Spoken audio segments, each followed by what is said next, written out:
Don't bother. She's deaf, and you're just staff." The words didn't echo. They cut, sharp and precise, slicing through the soft hum of a $10,000 a plate gala in downtown Manhattan, where crystal chandeliers shimmered like frozen light and conversations floated between deals worth hundreds of millions. And for a moment, everything slowed, the clink of champagne glasses fading, the low jazz dissolving into a distant blur, because standing just a few feet away was Ava Johnson, her posture straight, her uniform spotless, her expression calm in a room that had already decided she didn't belong. And across from her sat Margaret Carter, the billionaire CEO's mother, elegant, silver-haired, eyes searching the room not with power, but with something far more fragile, confusion, because no one had spoken to her all night. Not really, not in a language she could understand. And William Carter, the man who owned half the skyline outside those glass walls, didn't notice. Or maybe he chose not to. His attention locked on investors, on numbers, on control, because in his world, silence was something you commanded, not something you listened to. And Ava saw it all. The subtle tension in Margaret's fingers, the way her lips moved slightly without sound, the quiet isolation hidden behind wealth so vast it could buy anything except connection. And still, Ava hesitated for just a second, not out of fear, but memory, because years ago, in a small apartment miles away from rooms like this, she had learned that silence could be louder than any voice, that understanding didn't require permission, and that sometimes the most important thing you could do was step forward when no one asked you to. And behind her, a guest let out a soft chuckle, whispering just loud enough to be heard. "She probably doesn't even know what's going on." And a few others smiled politely, the kind of smiles that weren't meant to be kind, and William didn't correct them, didn't even look, because to him, she was background, movement without meaning, presence without weight. And yet, in that exact moment, Margaret turned her head slightly, her eyes landing on Ava, and something unspoken passed between them, something quiet but undeniable, and Ava felt it, the recognition, the invitation, the need, and without announcing herself, without asking for space in a room that had already denied her one, Ava took a step forward, her breath steady, her hands rising slowly into the soft golden light. And what happened next would shift more than just a conversation. It would challenge everything William Carter thought he understood about power, presence, and the voices he had spent a lifetime ignoring. Her hands did not shake as they lifted into the light, fingers poised with a quiet confidence that did not ask for attention yet commanded it anyway. And in a room filled with voices that never stopped talking, Ava Johnson chose silence as her language, her first movement slow and deliberate, a simple greeting shaped in the air, clear, respectful, undeniable, and Margaret Carter's reaction was immediate, her breath catching as if someone had just turned the sound back on in a world that had been muted for years. Her eyes widened, not in surprise alone, but in recognition, the kind that reaches deeper than words.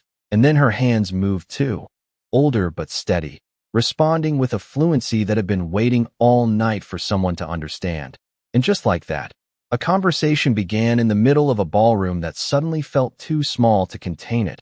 A conversation no one else could hear, yet everyone could feel. And the shift was instant, subtle at first, a few heads turning, a pause in the laughter, a flicker of curiosity spreading like a ripple through glass, because the waitress they had ignored was no longer invisible. She was the center of something they could not decode, and William Carter saw it, not at first with understanding but with disruption, his sentence trailing off mid-word as his attention snapped toward the unexpected, his gaze narrowing slightly as he watched his mother lean forward, engaged, alive in a way he had not seen all evening. And for the first time that night, he was not in control of the room, because the room was no longer following him. It was following her, and Ava did not rush, did not perform. She listened with her eyes, responded with precision, her hands moving with a rhythm that felt both natural and practiced, as if every gesture carried weight. And Margaret smiled, a real smile, the kind that softened her entire face. And a quiet murmur spread among the guests, confusion layered with intrigue, because power had just shifted without permission, and no one had announced it, no one had approved it, it simply happened. And William took a step closer now, not out of authority, but something unfamiliar, something closer to uncertainty. His voice lower when he finally spoke, asking, "What is she saying?" But the question did not land where he expected, because Ava did not answer him immediately. She finished the conversation she had started, giving Margaret the dignity of being heard before translating her words. And when she finally turned slightly, her voice calm, steady, she asked if anyone here remembers how to truly listen. And the silence that followed was heavier than any applause, because in that moment, it was no longer about a skill. It was about something far more uncomfortable, the realization that the most powerful man in the room had just missed what mattered most. The silence did not break. It deepened, stretching across the room like something alive, pressing against every polished surface and tailored suit, because no one knew how to respond when truth arrived without warning, and William Carter felt it more than anyone, not as embarrassment, not yet, but as something sharper, something that unsettled the foundation he had spent years building. Because for the first time in a room designed to amplify his voice, he was the one who had nothing to say. And his mother, Margaret, remained focused on Ava, her hands moving again, slower now, more deliberate, as if each word carried weight that had been held back for far too long. And Ava followed every motion with precision, her eyes steady, her posture unchanged, translating not just language but emotion, tone, meaning. And when she spoke, her voice did not rise above the room, it anchored it. "She says she has been in rooms like this her whole life," Ava said softly, and a few guests shifted. Uncomfortably, their glasses suddenly more interesting than the conversation. Rooms full of people who speak, but do not see. And Margaret's fingers continued, her expression calm but resolute. And Ava did not rush her, did not simplify her. She honored every pause, every nuance. "She says wealth can fill a room, but it cannot replace connection." And this time, no one looked away fast enough. Because the words did not accuse, they revealed, and William's jaw tightened slightly, not in anger, but in recognition, because somewhere beneath the layers of control and precision, he understood that this was not a performance, it was a mirror, and he had just been forced to look into it. And for a brief moment, the noise of the city outside seemed louder than the room itself, headlights flickering through the glass like distant signals, reminders that life continued beyond curated spaces and controlled outcomes. And Ava felt the shift too, not as victory, but as responsibility, because this was never about proving herself. It was about restoring something that had been quietly taken, and Margaret reached forward then, gently placing her hand over Ava's, a gesture simple yet powerful, and the entire room seemed to lean into that moment, because it was real in a way nothing else had been that night. And Ava translated again, her voice softer now, almost reflective. "She says you built an empire by being heard." And William's eyes met hers fully for the first time, no longer looking past her, no longer dismissing her. "But you never learned how to listen." And the words did not echo, they settled, heavy and undeniable. And something shifted in William's expression, subtle but unmistakable, the kind of shift that does not announce itself, but changes everything that follows. And for the first time that night, he did not step forward as the most powerful man in the room. He stood still, as a son, as someone who had just realized that the voice he had overlooked was the only one that truly understood the person he cared about most. No one moved to refill glasses anymore. No one reached for their phones, because something far more compelling had taken hold of the room, something that could not be captured or replayed, only felt. And William Carter felt it most in the way his mother looked at Ava, not as a stranger, not as staff, but as someone she trusted instantly, someone who understood her without hesitation. And that realization landed heavier than any business deal he had ever negotiated, because trust was not something he could buy, and yet here it was, given freely to someone he had dismissed in less than a second. And Margaret's hands moved again, slower this time, her fingers brushing the air with a softness that carried years behind it. And Ava watched closely, her expression shifting just slightly, a hint of something deeper, something personal. And when she spoke, her voice held that same quiet weight. "She says she used to be the one people listened to." Ava translated, and a few guests leaned in, drawn by the intimacy of a story they had not been invited to hear but could not ignore. Before the silence Ava continued, her eyes flicking briefly to Margaret's before returning to the room. Before people decided it was easier to speak for her than to understand her. And the words settled like a truth no one wanted to admit. And William inhaled slowly, the kind of breath that signals a shift not in the room, but in a person, because he remembered, not clearly at first, but enough, the early days before the company, before the headlines, when conversations at home were slower, more patient, when he used to sit across from his mother and try, really try, to follow her hands, to meet her halfway, and somewhere along the way, he had stopped, not out of cruelty, but convenience, because the world moved faster, louder, and he adapted, leaving her behind in ways he had never fully acknowledged until now. And Ava continued, not filling space, but revealing it. She says tonight reminded her what it feels like to be seen, and Margaret's fingers paused, her hand still resting lightly against Ava's, a quiet confirmation of everything that had just been said, and the room responded not with applause, but stillness, a deeper kind of attention that no one had planned for, and William stepped forward again. But this time, there was no performance in it, no calculated posture, just a man trying to understand something he had overlooked for too long, his voice quieter now, stripped of its usual certainty. "Can you teach me what she is saying?" he asked, and it was not a command. It was a request, simple, direct, unfamiliar, and Ava looked at him for a moment, not with defiance, not with submission, but with clarity, as if measuring not his words, but his intention, and then she nodded once, slow and certain, because this was not about proving a point. It was about opening a door, and as Margaret's hands began to move again, Ava guided him, not with long explanations, but with patience, showing him the shape of a word, the rhythm of a gesture, the meaning behind movement. And for the first time that night, William Carter did not lead, did not dominate, he followed. And in that small, almost invisible shift, the entire balance of the room changed. Because power had not disappeared, it had been redefined, and no one there would forget what it looked like when the most important voice in the room was the one no one had bothered to hear until now.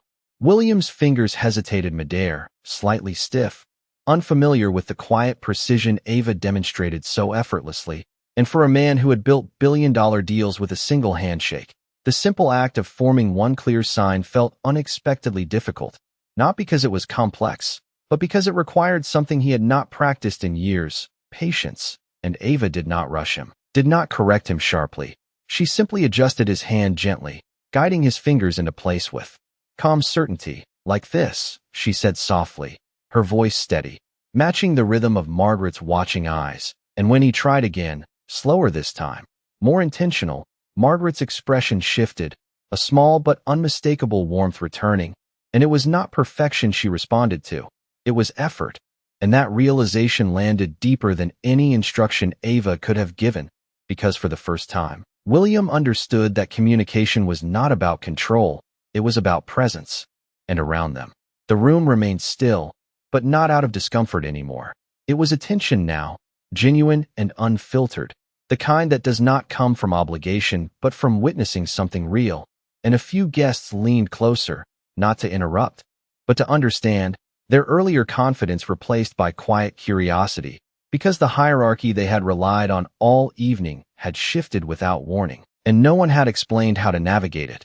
And Ava continued, showing him another sign, slower, breaking it down into movement and meaning, not just what it looked like, but what it carried. "This means thank you," she said, her tone unchanged, but the weight behind it undeniable, and William repeated it, his hands still slightly uncertain, but his focus unwavering now. And when Margaret responded with a nod, a soft smile forming again, something in him eased, not fully, not yet, but enough to recognize that this moment was no longer about the room. It was about the connection he had overlooked, and Ava stepped back half a step, giving space without leaving, allowing the exchange to belong to them, because this was never her spotlight to keep. It was a bridge she had built and now offered. And William looked at his mother again, really looked, not as an extension of his life, not as a responsibility to manage, but as a person with a voice he had not taken the time to hear. And Margaret lifted her hands once more, slower than before, deliberate. And this time, William followed without hesitation. His movements not perfect, but present, and Ava watched quietly, her role shifting from guide to witness, because the moment had moved beyond her, and the room felt it too. A subtle release of tension, a quiet understanding spreading through people who had come for influence and found something far more difficult to ignore. And as William finished the final gesture, his hands lowering slowly, he exhaled, not as a sign of relief, but realization. And for the first time that night, the most powerful man in the room did not look like someone in control. He looked like someone learning, and no one there could deny that the person who had changed the entire night was not the one holding the power, but the one who had chosen to use it differently. The room did not return to what it was before. It could not, because once something real enters a space built on performance, it changes the air itself, and now every movement felt more intentional. Every glance carried weight, and William Carter stood there with his hands still slightly raised, as if unsure whether to lower them or continue. Because for the first time in years, he was not thinking about outcomes. He was thinking about meaning, and Margaret watched him closely, her expression softer now, but also searching, as if she was not just seeing what he had learned, but what he was willing to become. And Ava noticed that shift immediately, the subtle tension that remained beneath the progress, because understanding a language was not the same as understanding a person, and she knew that better than anyone. Her voice calm as she stepped slightly closer again, not to lead, but to guide what came next. "She is asking you something," Ava said gently, and William nodded, his focus returning, his posture no longer rigid but open, and Margaret's hands moved once more, slower than before, deliberate, each gesture carrying something deeper than simple words, and Ava watched carefully, translating not just what was said, but what was meant. "She is asking when the last time was that you sat with her without a phone, without a meeting, without needing to leave." And the question did not echo. It settled, heavier than anything that had been spoken all night. And for a moment, William did not respond, not because he did not understand, but because he did, completely. And that understanding left no room for deflection, no space for negotiation, just truth. And the city lights outside flickered against the glass, distant and indifferent, while inside, the most important exchange of the evening unfolded without a single spoken word, and Ava did not fill the silence this time. She let it exist, because some moments needed space to be felt, not explained, and the guests around them felt it too. The shift from curiosity to reflection, the quiet realization that they were witnessing something that could not be bought or replicated. And William finally lowered his hands slowly, not in defeat, but in recognition, his gaze steady on his mother now. And when he spoke, his voice was different, not louder, not softer, but honest. "I do not remember," he admitted, and the words carried no defense, no excuse, just acknowledgement. And Margaret's expression did not harden, it softened further, her hands lifting again, but this time, the movement was simpler, smaller, and Ava translated with a gentleness that matched it. "Then start now." And it was not a demand. It was an invitation, one that did not require wealth or status or power, only presence. And William inhaled slowly, the kind of breath that signals not a decision made for others, but a choice made for oneself. And he nodded, once, steady and certain. And in that moment, nothing else in the room mattered, not the deals waiting to be signed, not the expectations hanging in the air, not the image he had spent years maintaining, because for the first time, he understood that the most valuable thing he could offer was not control, but attention. And Ava stepped back again, quietly, her role complete not because the story had ended, but because it had shifted into something that no longer needed her to hold it together. And as the room slowly began to breathe again, the balance of power did not return to where it had been. It remained changed, redefined by a moment where the person no one noticed had shown everyone what they had been missing all along. The moment did not end when William nodded. It expanded, unfolding quietly in ways no one could interrupt, because something had shifted inside him that could not be undone. And for the first time that evening, he turned fully toward his mother, not glancing, not dividing his attention, but facing her with a presence that felt unfamiliar even to himself. And Margaret saw it instantly. The difference between someone standing near you and someone truly being there. and her hands rose again. Slower now, softer, as if testing whether this change was real or temporary. And William did not look to Ava this time. Not immediately. He watched his mother's hands carefully, his brow tightening slightly as he tried to follow, his fingers lifting in response, uncertain but determined, and Ava remained still, just behind them, her eyes attentive but her voice silent. Because this moment no longer belonged to her to translate unless it was needed, and the room noticed that too, the shift from guidance to independence, from demonstration to connection, and a quiet respect began to settle in the space where judgment had lived just minutes before, and Margaret signed something longer now, more fluid, her gestures carrying both question and memory, and William paused, not because he could not try, but because he wanted to understand, and then he turned slightly, just enough to meet Ava's gaze, not as someone above her, not as someone issuing a command, but as someone asking for help. And Ava stepped forward just enough, her voice low, steady. "She is asking if you remember the last promise you made to her." And the words landed gently, but their weight was undeniable, and William's expression shifted again, this time deeper, more personal, because memory does not ask permission when it returns, it arrives fully formed.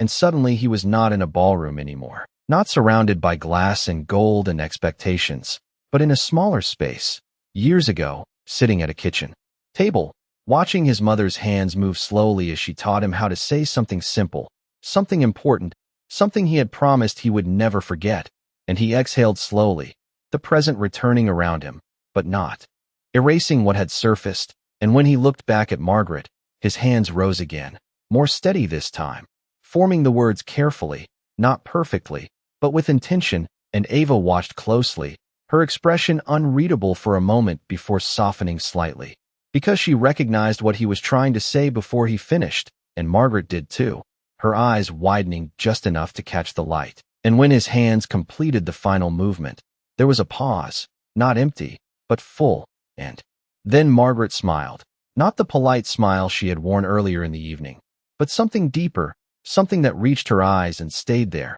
and she nodded once, slow and certain, and the room felt it again, that quiet shift, that redefinition of what mattered, because in a space built on influence, the most powerful exchange had just been a promise remembered, and Ava stepped back fully now, her role complete in a way that did not need acknowledgement, because the impact was already written across every face in the room, and William lowered his hands slowly. But this time, he did not return to who he had been at the start of the night, because something had changed, not loudly, not dramatically, but permanently, and everyone there understood it, even if they could not explain it, because they had just witnessed something rare, something real, something that could not be measured in numbers or negotiated across a table. And for the first time that evening, the most important thing in the room was not power, but connection, and it was being rebuilt, one sign at a time. The air in the room felt different now, not lighter, but clearer, as if something invisible had been removed, and everyone could finally see what had always been there. And Margaret did not look away from her son, her eyes steady, filled with something that was not just pride, but relief, the kind that comes when a long silence finally finds its answer, and her hands lifted again, not with urgency, not with hesitation, but with quiet certainty, and this time, William did not wait, he leaned in.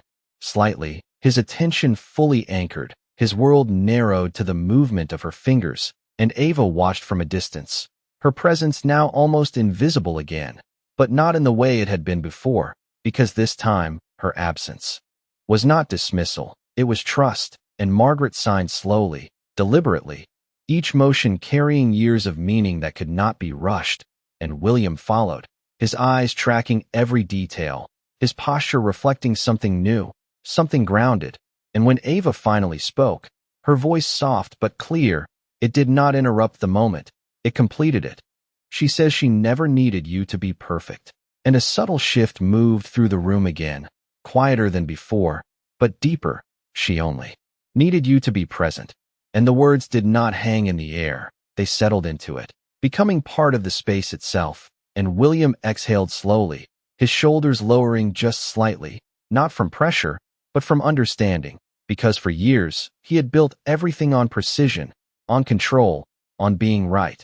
and now he was being asked for something entirely different, something far more difficult to measure. And Margaret reached forward again, her hand resting lightly against his. A gesture simple but full, and for a moment, neither of them moved, not because they did not know what to do, but because they finally did, and around them, the guests no longer whispered, no longer speculated. They watched, fully present in a way that no one had intended when the evening began, because they were no longer witnessing a social event. They were witnessing a change, something internal, something real, and Ava turned slightly, her gaze drifting across the room, catching the subtle expressions of people who had arrived expecting to lead conversations and now found themselves learning from one they could not have predicted. And then Margaret signed one more time, her movements smaller now, but no less powerful, and William followed her hands carefully, forming the response with a steadiness that had not been there before, and Ava did not translate immediately. She waited, allowing the exchange to exist on its own terms. And when she finally spoke, her voice carried a quiet finality. She says this is the first time tonight that she feels heard. And no one in the room moved, because there was nothing left to add, nothing to improve, nothing to negotiate. And William looked at his mother, truly looked, and in that moment, the distance that had built over years did not disappear, but it shifted, enough to allow something new to begin, and Ava stepped back one last time. Fully now, her role complete, not because the story had ended, but because it had finally reached the point where it no longer needed her to hold it together. And as the city lights continued to flicker beyond the glass, indifferent and endless, inside that room, something far more important had been restored, not through power, not through wealth, but through a simple choice to listen, and that was something no one there would forget. No one announced the end of the moment, yet everyone felt it settle into something lasting, something that would not fade when the lights dimmed or the guests returned to their carefully constructed worlds. Because what had unfolded in that room was not performance, it was truth. And truth has a way of staying long after the moment passes. And William Carter stood there, no longer at the center of attention, but no longer needing to be. His posture relaxed in a way that did not diminish him, but revealed him, and Margaret remained beside him, her hand still lightly resting near his, not holding, not guiding, just present. And for the first time that evening, that was enough. And Ava Johnson had already stepped back into the rhythm of the room, her tray balanced, her movements quiet, almost invisible again. But the difference now was unmistakable, because invisibility was no longer imposed on her. It was chosen, and those who had dismissed her before could not unsee what they had witnessed, their glances following her not with judgment, but with recognition. And the room slowly began to move again, conversations returning in softer tones, laughter more measured, as if everyone was aware that something important had just shifted and they were stepping carefully around it. And William turned slightly, his eyes finding Ava across the space, not by accident, but intention, and for a brief moment, their gazes met, and he did not nod out of politeness. He inclined his head, with quiet respect, a gesture small but clear, and Ava returned it just as simply. No smile, no acknowledgement needed beyond that exchange, because the understanding between them did not require words, and Margaret watched this from the side, her expression calm, knowing, as if she had seen this outcome long before it happened. And the music resumed, soft and distant, blending back into the atmosphere of the evening. But it no longer defined the room, it filled it, and William looked back at his mother, his hands lifting once more, slower now, more certain, forming a simple phrase he had just learned. And this time, he did not look to Ava for confirmation. He trusted the movement, and Margaret responded immediately, her smile returning, steady and warm, and the exchange was brief, almost quiet enough to miss. But it carried more weight than anything that had been said all night. And as the evening continued, deals would still be discussed, numbers would still be exchanged, but none of it would carry the same meaning it had before, because everyone there had seen what happens when power pauses, when attention shifts, when someone chooses to listen instead of lead. And Ava continued her work without interruption, moving between tables, adjusting details no one else noticed. But now, every movement carried a quiet authority that did not need to be announced, because it had already been proven, and somewhere in the background, A guest who had once laughed now watched in silence, reflecting, reconsidering. Because moments like this do not just change a room, they change the people in it. And as the night moved forward, nothing outwardly dramatic followed. No grand speeches, no declarations, just a series of small, deliberate choices. A son choosing to stay present, a mother choosing to trust again, and a woman choosing to act when no one expected her to. And that was enough, because not every story ends with noise. Some end with understanding, quiet, steady, undeniable. And long after the lights dimmed and the doors closed, the one thing no one would forget was not the wealth in the room, but the moment it was finally matched by something it could not buy, and that was dignity.